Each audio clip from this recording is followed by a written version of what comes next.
So, good morning everyone. This session is about electrical and safety systems for fuel cycle facility.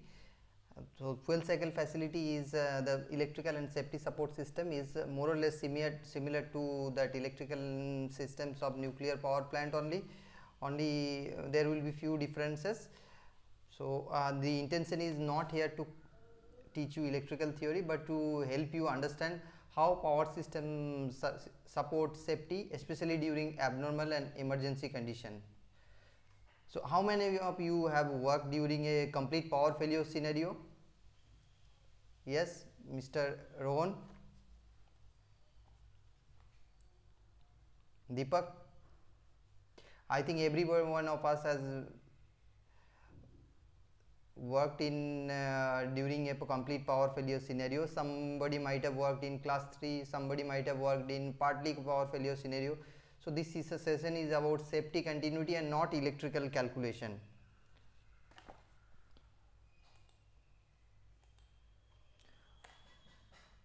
The training is structured into 20 parts, starting from the basic power system concept and gradually moving towards emergency scenario and operational readiness. So those who are in the backbench, I would like to tell you what are the if the words are not visible. This part 1 we will start with power system basics, then how we will see grid and high voltage transmission, power system classification, moving forward to class 4, class 3, class 2 and class 1 power system, then why load mapping and power supply allocation is important, what is the implication of utility control system PLC and SCADA. We will briefly talk about a new concept, safety integrity level, which is widely followed in nuclear power plant and is partly followed in fuel cycle facility as well. We will see electrical protection and earthing in emergency system, fire alarm, PA, emergency declaration system.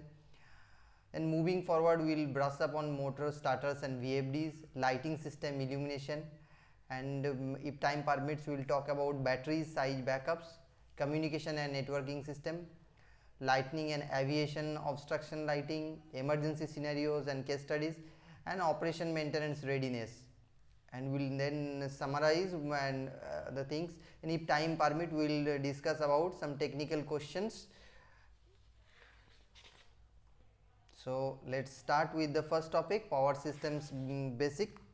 A power system is an integrated interconnected network to generate, transmit, distribute and utilize electrical energy. So electrical energy is produced at one location, transported over long distance through transmission lines and distributed at required voltage, frequency and reliability level. In nuclear fuel cycle facility, power system is not merely a utility, it's a safety enabling systems. Even when production is stopped, the power system must continue to support radiological containment, ventilation, monitoring, annunciation and emergency response system. So basic part is generation, transmission and distribution. These are the backbone of the system.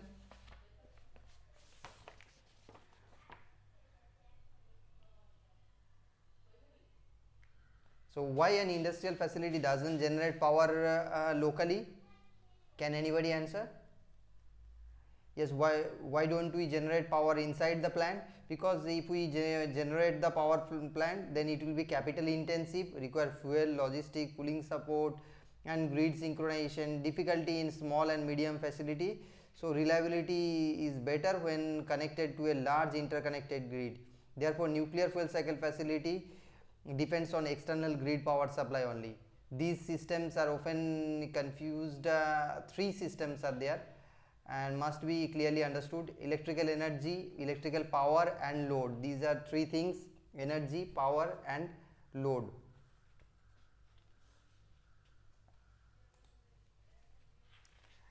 In power generation plant, everybody knows thermal energy, mechanical energy, hydraulic energy, nuclear energy, wind energy. These are the typical power plants. Voltage levels are around 11 kV to 25 kV. In between there are 13.8 kV, 15.75 kV, 21 kV. These regions are high current at low voltage would damage generator winding. So and insulation and cooling constraints are there, generator design limitations are there. So we can generate a 415 volt as well, but in order to transmit it will not be technically commercially viable. So this generator, it depends upon the generator physics. So generator voltage is dictated. After generation, let's talk about distribution. So distribution, one formula, this is the universal formula of electrical system. Power is equals to voltage into current. If voltage increases, current decreases, voltage decreases, current will increase, right? So we need to transmit the voltage at higher voltage to get a lower current. Power grid voltages are in the transmission, these are the voltage level 132 kV, 220 kV, 400, 765 kV is also there. Based on the voltage level, there are different grids, national grid, regional grids. So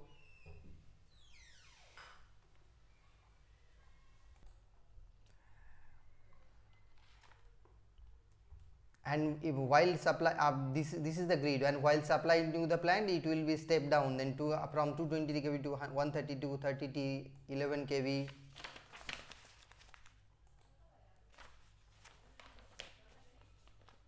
The grid, why we transmit in high voltage and grid is required?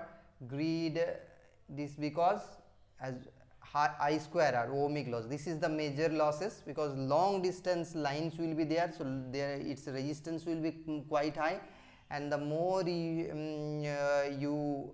so we have to decrease the current. More you increase the voltage, current will decrease, then I square r loss will reduce, then this will reduce transmission losses. There are other losses also, but most predominant losses is this transmission losses. This will require, if the current is less, then your that conductor size will be lesser. Had it been very high currents, then conductor would have been very thick. So and we have to decrease reduce the voltage drop also. And say 1 megawatt we are transmitting, if we take it 415 volt, then current will be very high. Yes, it will be, but if we take it 11 kV, it will be much lower. If it is 220 kV, it will be very low, so higher economical voltage. So why voltage is stepped down near the load? Because we have to do efficient transmission. And what is electrical grid? This grid is basically where it is the multiple interconnected power network is connected. Thermal, hydro, nuclear, all the powers are connected. Multiple generating stations feeds in power into grid. Grids might be 132 kV, 220 kV, 400 kV and 765 kV. So consumers do not depend on a single power plant. That's why grid improves the reliability, stability and continuity of power supply. If the grids are not interconnected, so one generating station has failed, then your reliability of power supply will drastically reduce, and that's why grid synchronization is required.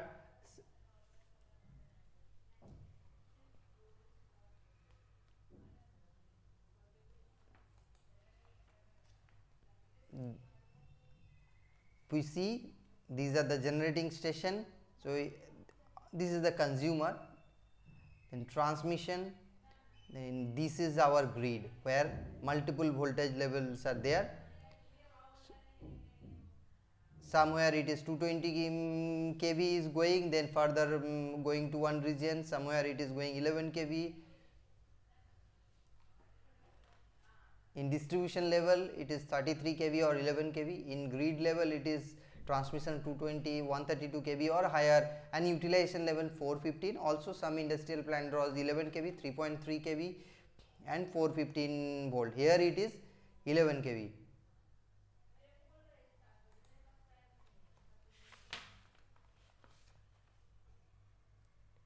Low voltage side are power control center.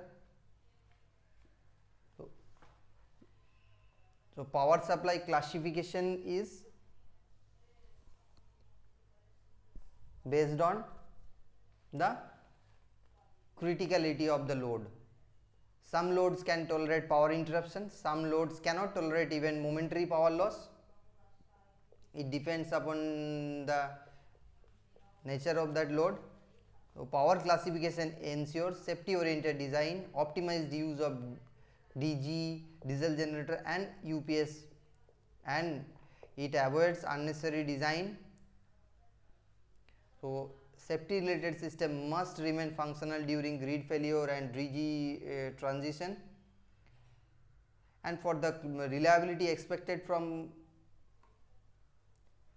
each of these power supply category is different.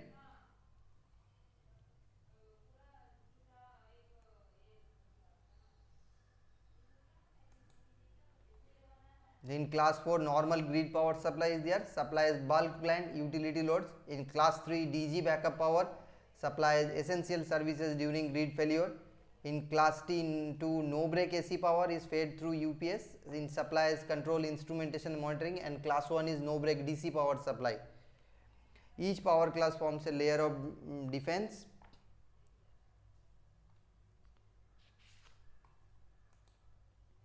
Now let's talk about class 4 power supply and its connected loads.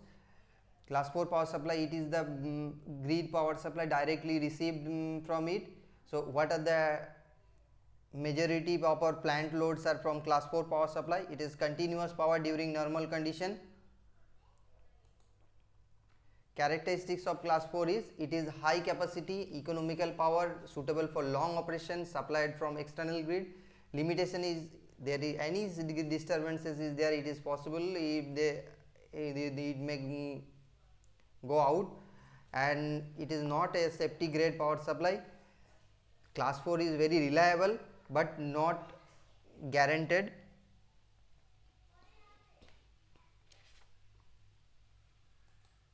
Typical loads connected are general ventilation system, a supply exhaust system, air conditioning complete loads. In air conditioning again chiller machines come, booster pumps come, chilled water pump, condenser water pumps, cooling tower pumps.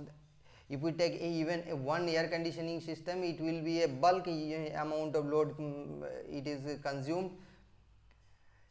Non-critical process equipments are there, those are connected to class 4 power supply system.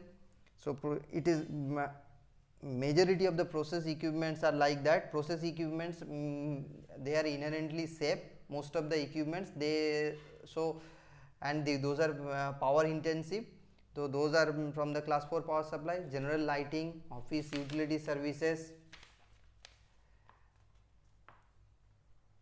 Loss of class 4 system affects operation but not immediate safety. What happens if class 4 power fails? Normal operation will stop, production may halt, lighting partly may go off, your air conditioning system may go off, but the system safety function will definitely continue.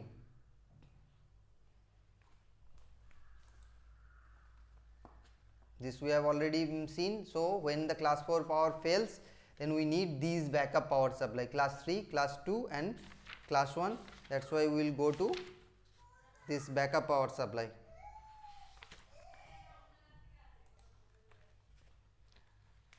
In class 4 power architecture, it comes from the HT switch gear, then LT switch gears, transformer is there. In total there will be power control center, motor control center, distribution panels, distribution boards. Those things you have seen, many of you.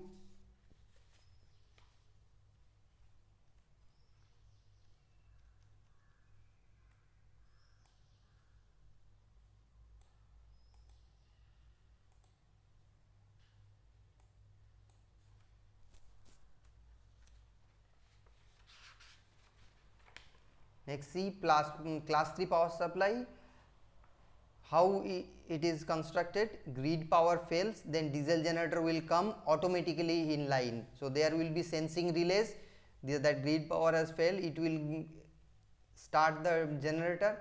If it starts in first kick and gains the speed, and it will develop the voltage, then this load will continue to work.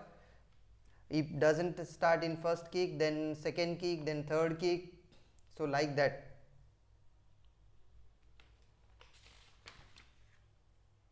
Oh, it consists of diesel engine, alternator, fuel system, then there are cooling system, DG control panel, automatic mains failures are there.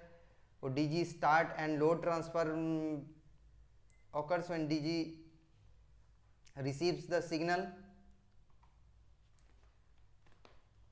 Here it is 415 volt, but in some plant it might be at 3.3 kV also. If it is a bulk requirement and it is widespread, and there are some equipments which are connected in higher voltage, then it will be class 3 will be 3. Maybe 3.3 kV also.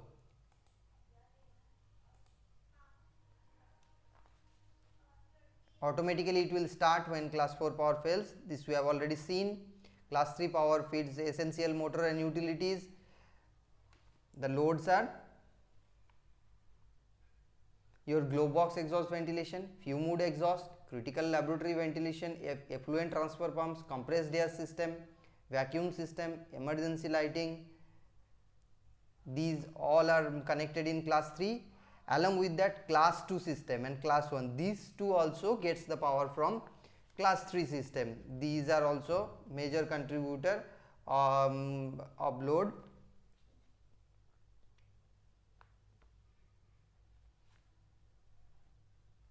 And how much is the DG backup?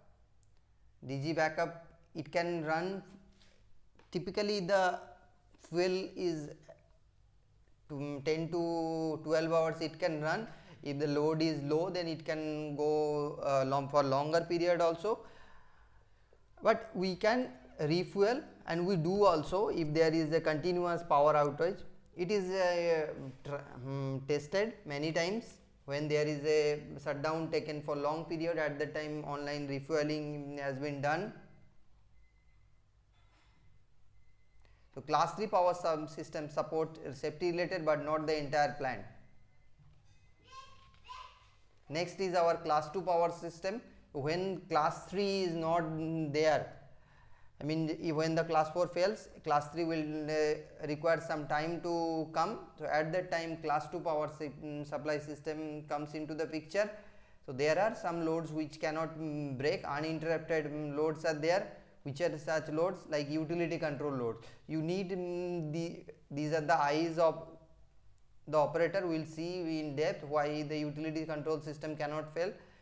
Health physics instrument, fire alarm, PA system, all emergency safety support systems, these are connected in class 2 power supply system.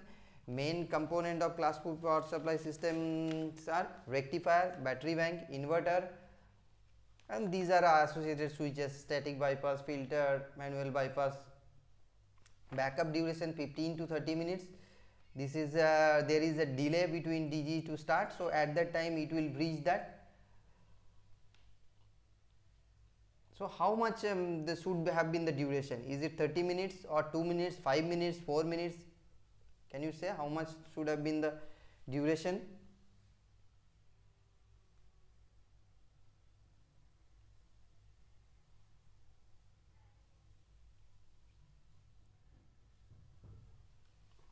Why isn't in class 3 it is 12 hours, but in case of class 2 it is in minutes only? Why is it so?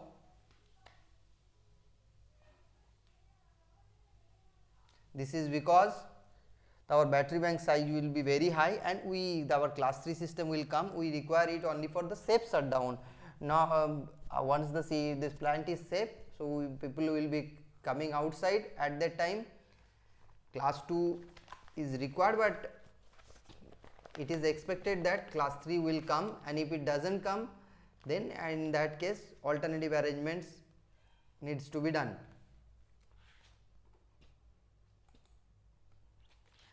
Class 1 power supply system, it is also a no break power supply system, but the architecture is that it is having battery charger, then battery bank, then connected to DC loads.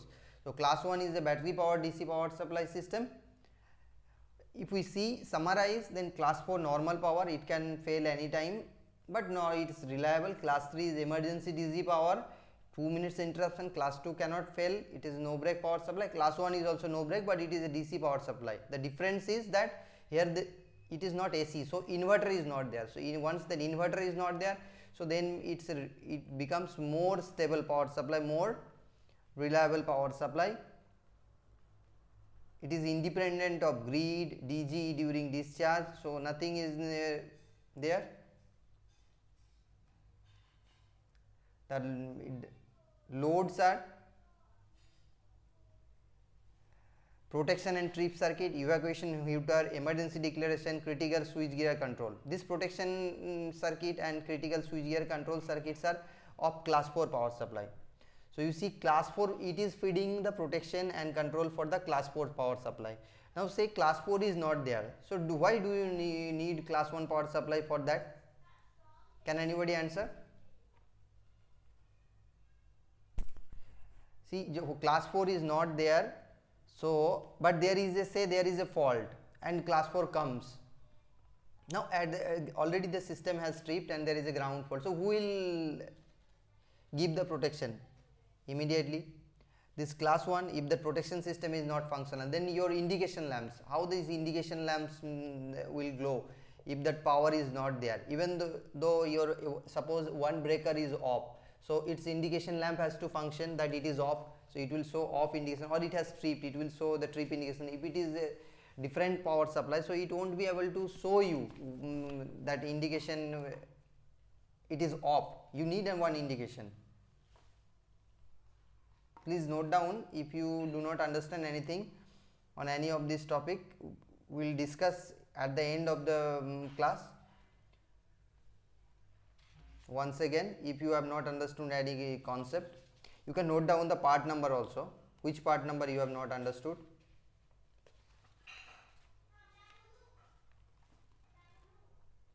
We will talk about the backup duration later on.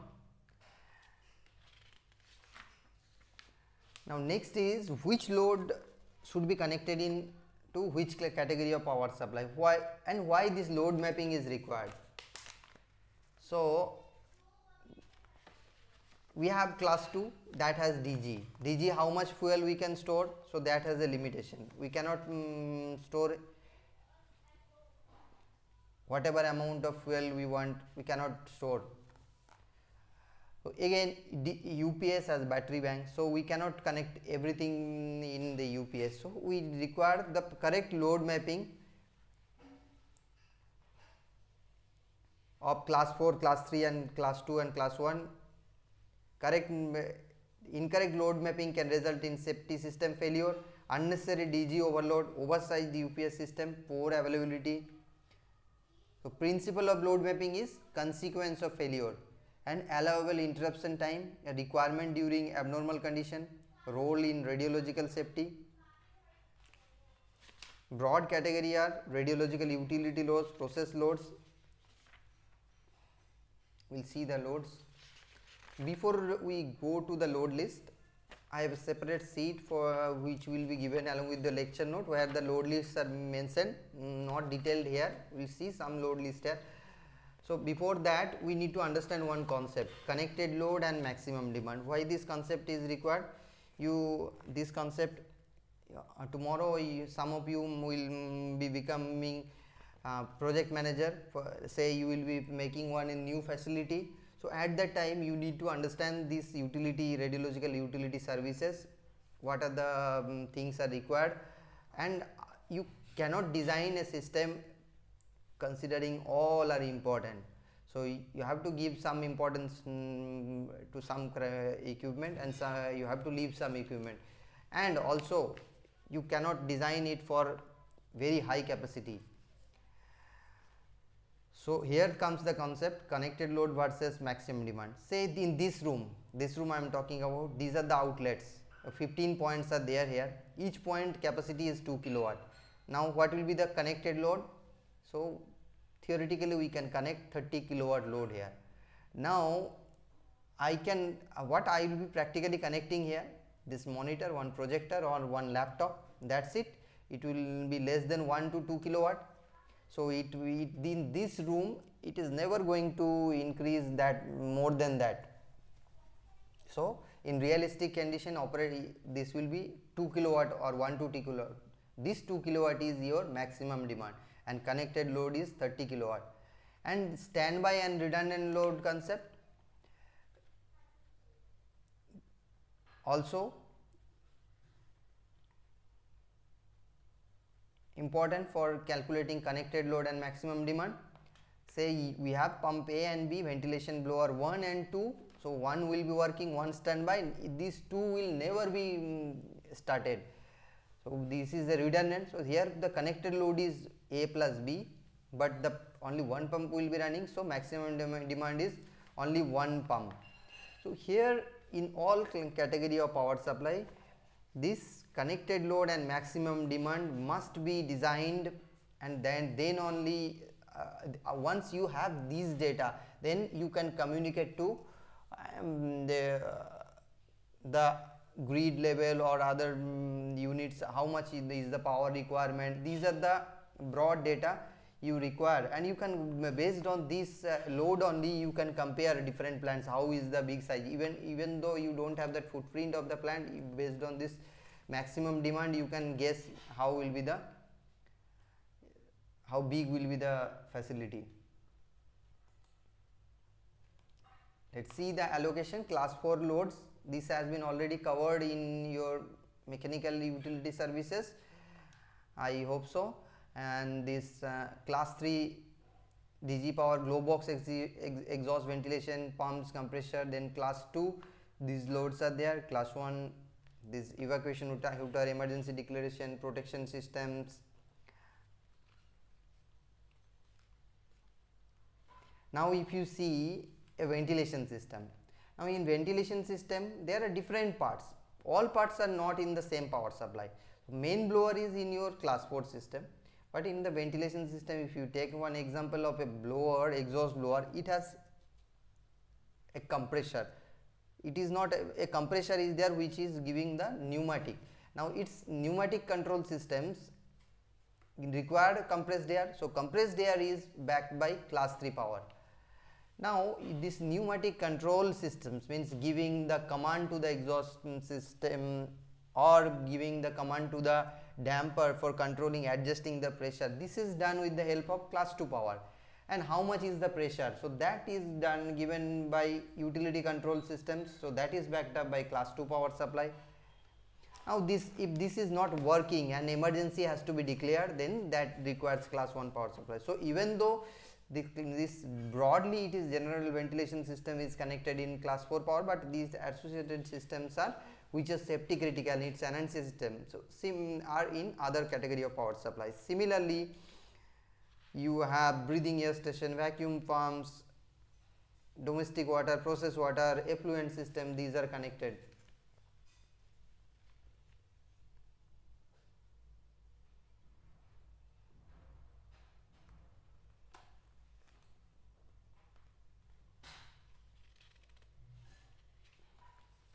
Your IT loads are also in class 3 power supply, class 2 power supply system.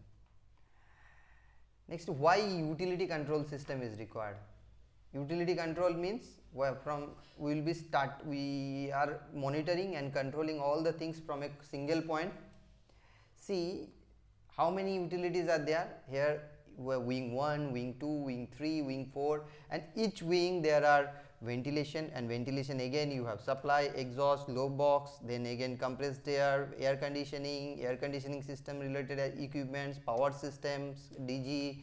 So each wing is associated with plenty of services, and each equipment has different parameters. So you have supply system blowers, but it has your dampers, it has its own status, whether it has your static pressure at the laboratory side, static pressure at the filter house side, HEPA filters, drops, how much is the drop. So all those information together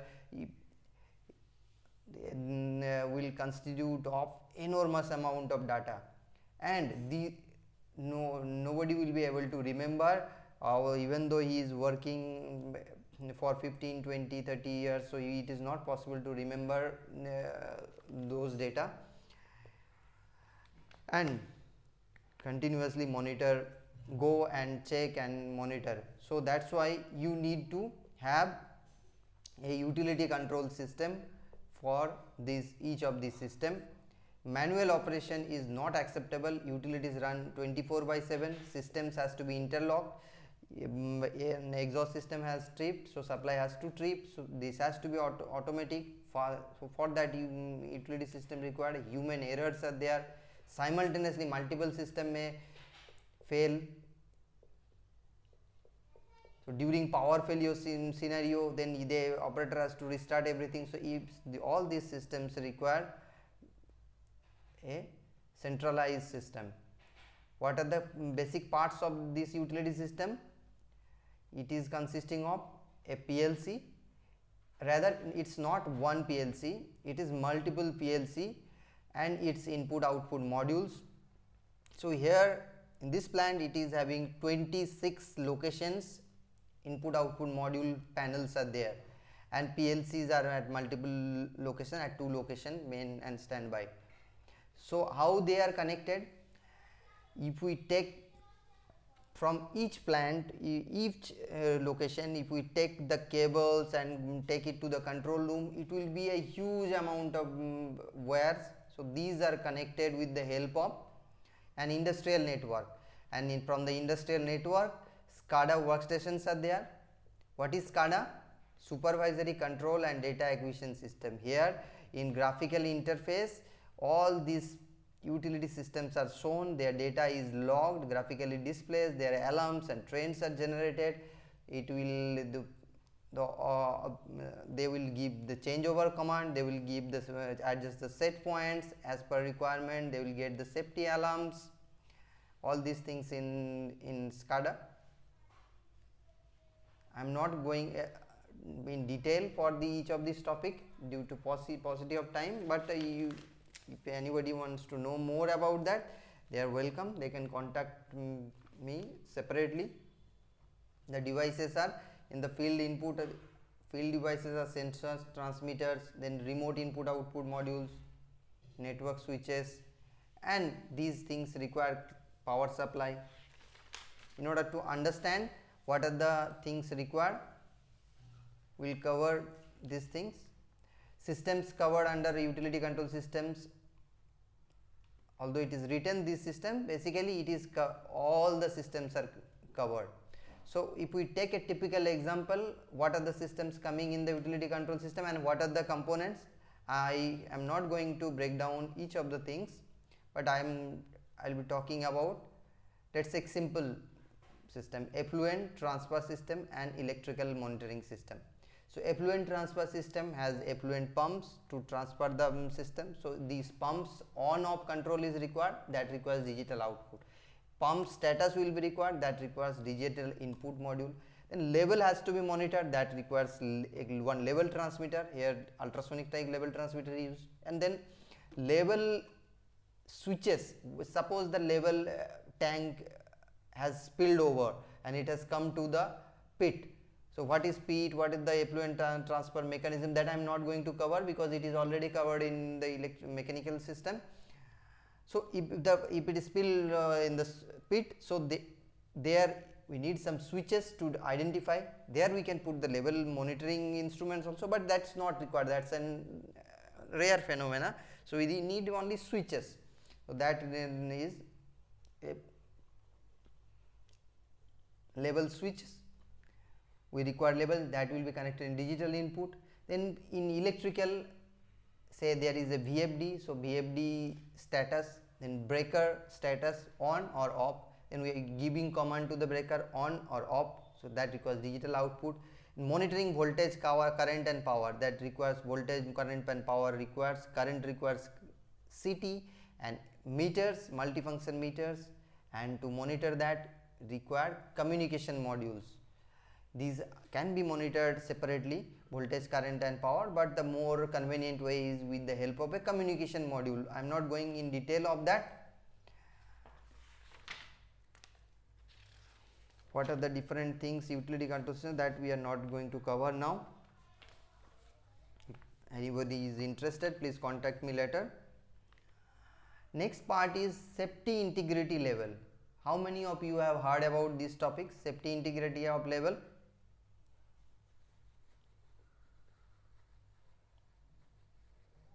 Yes, Rupesh, Sidhu. Yeah, few of you are aware about the safety integrity level. So the concept is that safety is not absolute, it's graded. In engineering system, especially in nuclear fuel cycle facilities, safety is not a binary concept. It's safe or unsafe. It's not like that. Instead, a safety is a graded based on risk, which depends on severity of consequences, likelihood of occurrences, how many times it may occur, ability to detect and mitigate failures, whether there are other systems which will mitigate that failure. So what happens if seal is not applied? If this graded approach or this seal level is not applied, then what will happen? System will be over designed, cost and complexity will increase unnecessarily, maintenance burden will increase, availability may actually decreases. So what is seal? It is safety integrity level, how reliably a safety system performs its intended function. Seal defines required probability of failure on demand, or it will define the required redundancy, it will require diagnostic coverage, require design route. Seal levels are typically seal 1, 2, 3, 4, where the low level is there, risk is very low, then minor hazard is there, so redundancy is not required. Seal 2 is also medium, then seal 3 is high level redundancy. For seal, need to do hazard identification, release. If the thing is like that, if it is we have to identify if it may release of radioactive material, loss of confinement or personal exposure or uncontrolled discharge of effluents. So in this case, these are the severe cases, risk analysis required. So what are the methods? For their methods are HAZOP study or FMEA, failure mode effect analysis.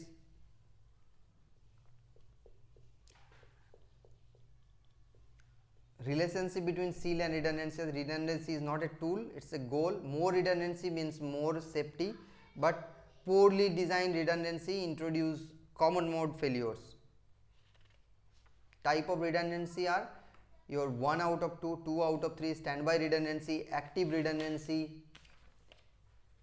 Seal application in utility control system, glove box exhaust system, high radiological consequences are there. So here we need standby, and also we need class 3 power, and we need independent control path. We need physical separation of these cables going, we need physical starters also, we need physical diesel generator also. So it is definitely higher seal level, but general ventilation system lower radiological consequences. So single blower also can run, but considering the maintenance, 2 blower is also taken, but it is class 4 power supply.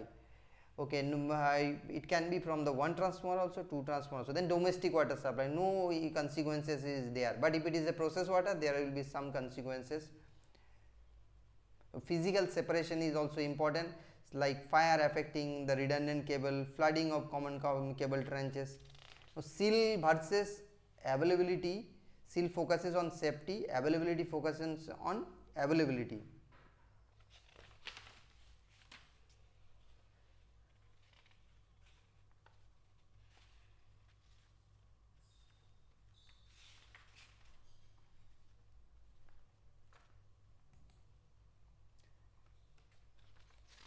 Coming to electrical protection, electrical protections are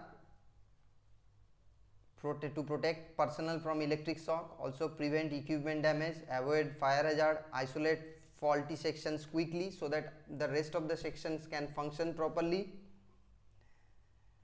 Nuclear facility impact is that it will disable the safety systems.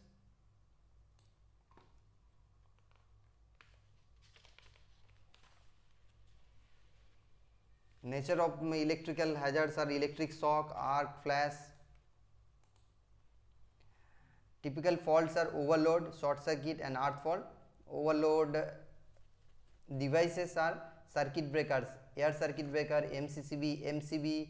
Are in earth fault, it is RCCB, ELCB, relays, CVCT, and in short circuit also these will work, overload and short circuit both cases. For that protective relays are used.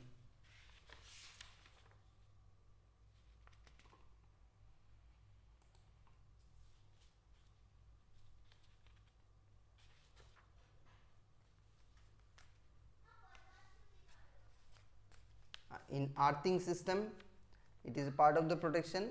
Key function is that any metal part is there that must have been at earth potential.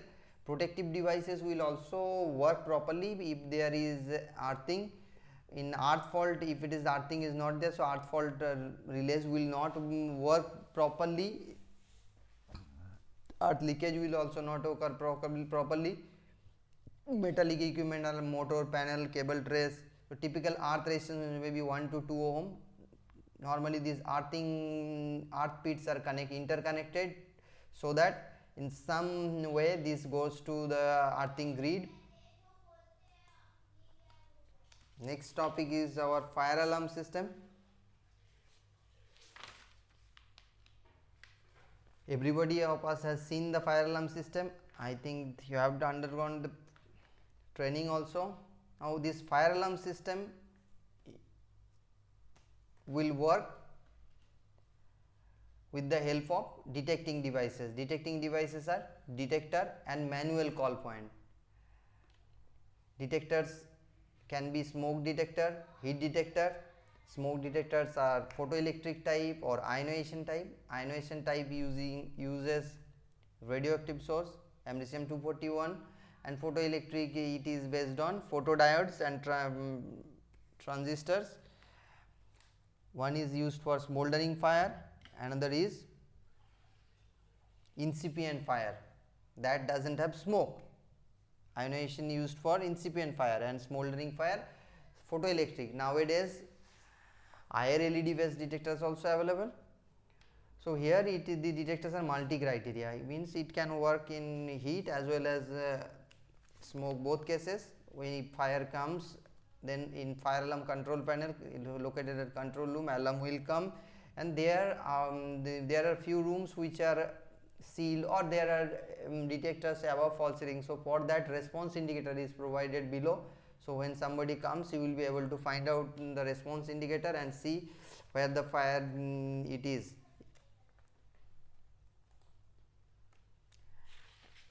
Public address system is another emergency declaration system. Its purpose, everybody is using that. It is zone wise paging is there. Emergency, along with the public address system, there are emergency declaration systems, evacuation, stay in and all clear declaration. It is a separate dedicated system. So it is every year it is tested once. Why there is a separate system? This is connected in class 1 and this is connected in class 2.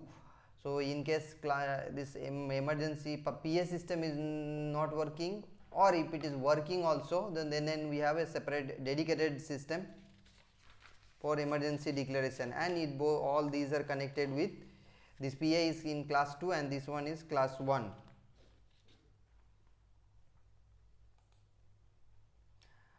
Motors, utility and process system. Motors are everywhere: ventilation blower, compressed air, vacuum, water pumps, cooling tower, fans.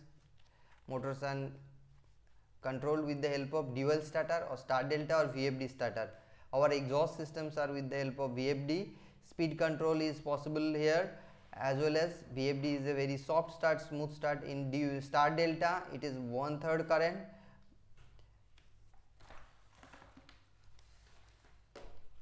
Of the dual, and dual it's a high inrush current is there. So typically if we use dual, it is simple, but the cost is that we have to design our power system for this high inrush current. So our power system has to be, capacity has to be bigger if there are plenty of dual starter of higher capacity. This we have seen. This role of lighting in nuclear facilities is that It is safety critical utility, not just illumination. In case of any abnormality, this is the system which will help you to go outside of the facility. So it's a very crucial thing. Safe movement, personal correct operation and maintenance, clear visibility is required. Have you ever seen some places where it is slightly dark? So what do you feel? It is safe or unsafe? If it is slightly darker, definitely it is unsafe. So lighting system must be functional all the time, may it be normal operation, an emergency condition, all cases lighting system has to be functional. It is classified as laboratory control room area, high illumination requires, plant room also illumination in moderately required, corridor and escape routes minimum illumination is sufficient.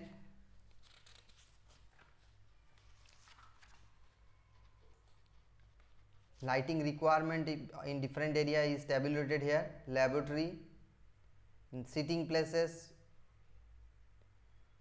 And one important factor is that if it is a vertical surface, if something is kept on in a vertical surface, there this lux level mentioned is on the horizontal surface, but on the vertical surface also some lux level is required. Say in the control room some diagram is on the vertical surface, so their lux level is also required. So in for that additional luminaries will be required, and by calculation it has to be seen whether on the vertical surface also sufficient lights are required.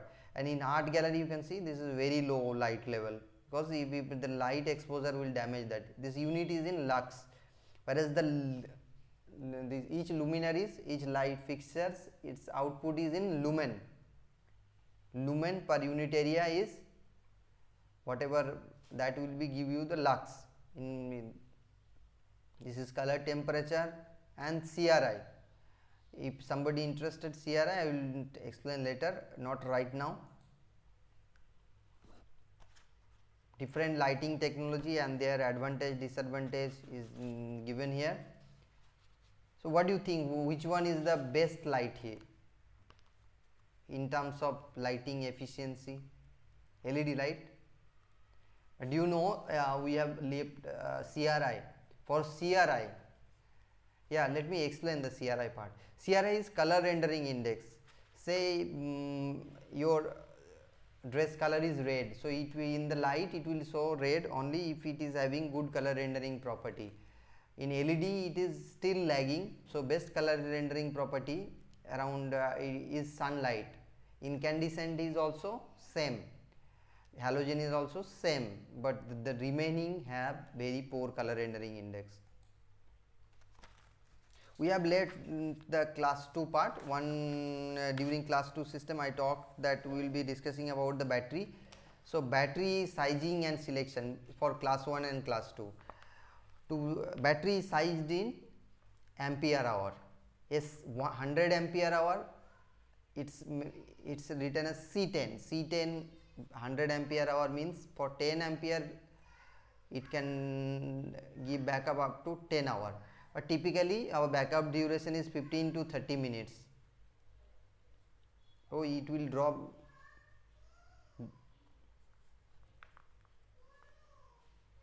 So if we draw at high discharge current, then current will be that backup duration will be decreasing very fast, not exactly proportional. Communication and networking part. This is an important part for the utility control system. Real-time coordination between operator and field staff is possible with the help of communication. Centralized monitoring system, PLC SCADA require a communication system. PA, fire alarm communication paths.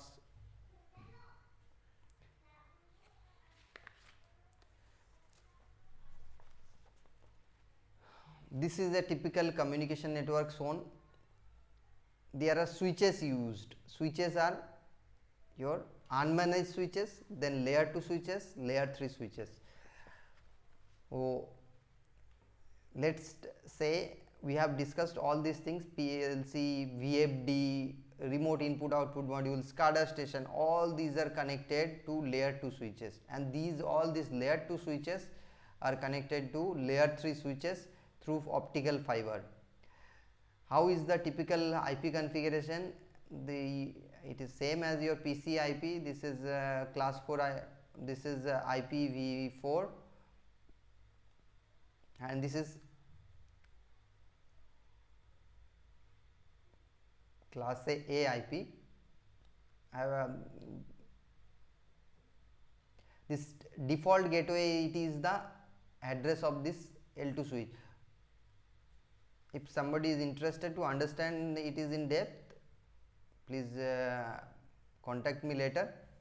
So a utility system requires a dedicated network. Next part is lightning protection, aviation obstruction.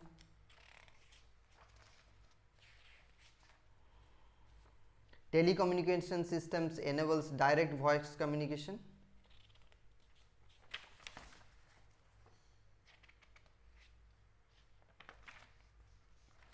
This lightning system is a design basis event. Lightning strikes at very high energy, unpredictable, capable of causing severe damage. In nuclear fuel cycle facility, lightning can damage structures, induced voltage in cables, destroy sensitive electronics, fire, and it can damage your transformers. So direct versus lightning causes damage through direct strikes or indirect strikes, surge or electromechanical coupling. To protect that it from that, we have to guide the lightning energy to earth. For that, air termination system is used, down conductors and earthing system is used. Purpose is to intercepts lightning strikes, provides a preferred attachment point and prevents direct strike on the structure. Type of air terminals are vertical air rods, horizontal conductors, mesh conductors. So it is used in building terraces, chimney.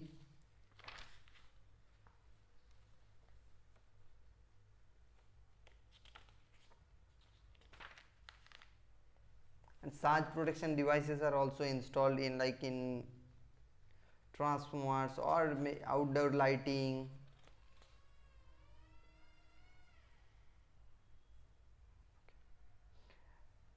Lightning protection for instrumentation and communication part we can skip. Next is aviation light. If it is a high building structure like chimneys, stacks, overhead tanks are there, aviation obstruction lighting is required. If it is more than 45 meter, it is mandatory. Power supply philosophy is class 3 power for the aviation light.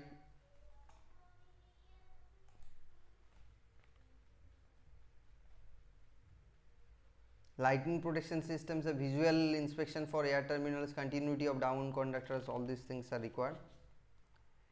So our lecture is complete, but next we will see few case studies like emergency scenarios, how we are getting the power.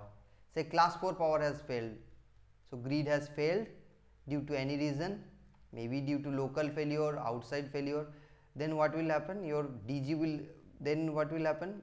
Your class 3 will be off, but class 2 systems will continue to give power to the emergency safety support system. Class 1 is also working. At that time DG will come after within 2 minutes. So after 2 minutes your class 3 loads will be started. When the class 4 system stopped,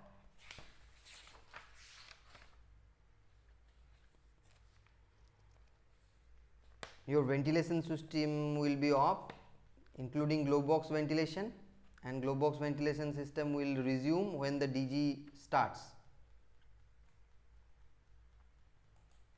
Next is emergency scenario, another DG failure. Your grid has failed and DG is also failed. So at the DG failed to start, it started 1, 2, 3, 4 times. So operator will try to see it starts in manual mode, but due to some reason is not able to start. So at that time your class 2 is continuing the supply, control systems, annunciation and instrumentation. So they will inform the HP will declare that there is an emergency and you have to come outside of the laboratory after safely shutting down the systems. And then class 3 glow box ventilation will be off, so you have to come outside. Your lighting, class 2 lights are functional, so with the, and class 1 lights are also there. With the help of that, people will come outside. Other cases might be one ventilation blower trips, or there is a fire in the area, or might be cases might be instrumentation power failure. Next is last is operation and maintenance readiness. So we have plenty of systems, correct operation and maintenance is required. Poorly maintained, improperly operated or undocumented changes if made, then system will fail. Needs standard SOP has to be followed. Routine monitoring of the power panels, awareness of the power class allocation, correct response during power failure is important. DG health checks and fuel readiness is regularly required. UPS and battery capacity testing required. Earthing system integrity needs to be tested. Regular drills and checks are required.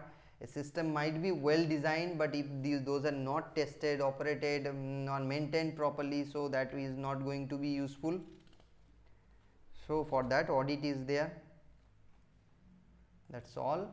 And the key takeaway from the electrical utility power system class is that you have understood the concept of class 4, class 3, class 2, class 1, why the load allocation is important, safety, correct load mapping, how it is done, why uninterrupted control and monitoring is important, emergency systems, how it works, how utility system plays an important role. So power system in a plant